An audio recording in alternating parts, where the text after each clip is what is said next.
dengan Megawati, mantunya jangan sampai dapat seperti tukang bakso, itu tidak intelektual, kampungan dan tidak berpendidikan begitu. Kenapa? Karena ada dua pendekatan. Satu pendekatan hadis Nabi Muhammad SAW dan pendekatan UUD 45, ya, UUD. Geser dikit. Niko, geser dikit. UUD 45, pasal 27 ayat 1, Undang-Undang Dasar 1945. Yang pertama, hadis Nabi. Nabi mengatakan ciri-ciri orang sombong ada dua. Yang pertama adalah menolak kebenaran.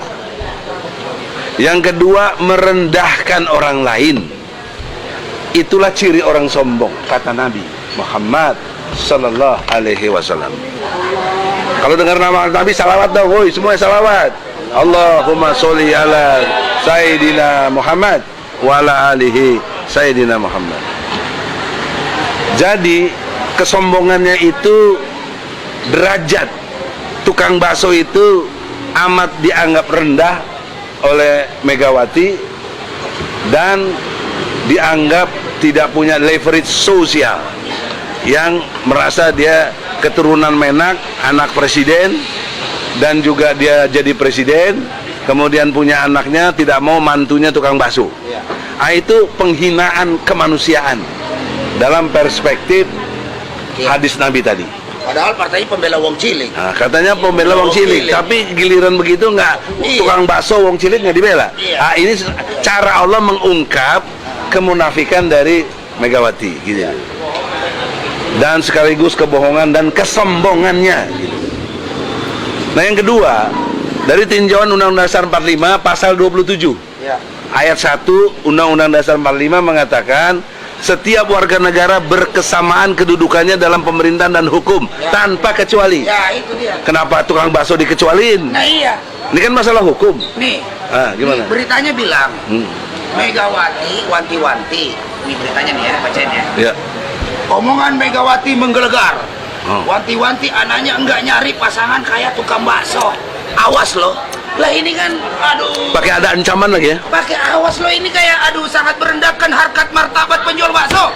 Kita ini kalau begini tersinggung. Ini pelecehan terhadap profesi seseorang.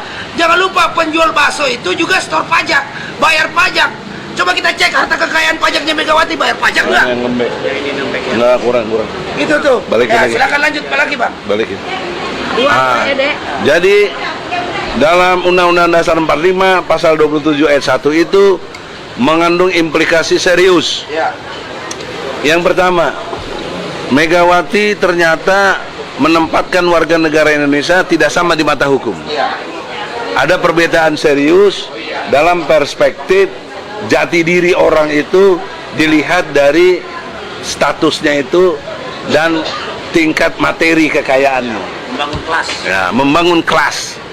Ya, jadi ini dia menghidupkan teori komunis sebenarnya. Ya, pertentangan kelas. Itu tukang bakso masuk kelas proletar, gitu. Apa tuh proletar? Proletar itu Kayak jelata. orang-orang yang pro kepada atau keadaan status sosialnya yang papa, miskin. Kalau istilah orang Indonesia marhainis. Marhainis. Padahal marhainis yang ngajarin bapaknya tuh. Harus dibela.